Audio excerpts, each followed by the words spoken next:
Oxirgi savol. Nazariyaga asoslangan savollar juda kamda. Masalan, 20 dan oshiq, 25 ga yaqin savollar qonunchilikdan tushyapti-da.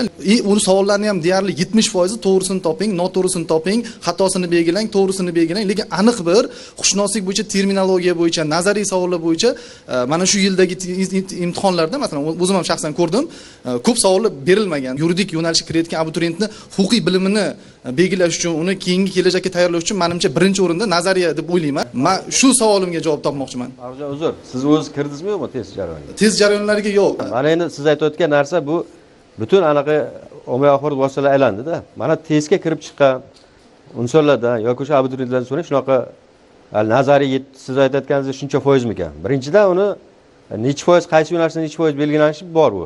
Bu fanlarda belgilab qo'yilgan, qaysi nimadan tushadi, necha foiz tushishi. Ikkinchidan siz aytayotgan narsa u biza ochiqmiz, marhamat. Biza hech qachon mana undan o'tgan yil ham undan ko'p 21 ta sud bo'ldi. Sud jarayoniga ishtirok etdik. Aynan huquqshunoslik.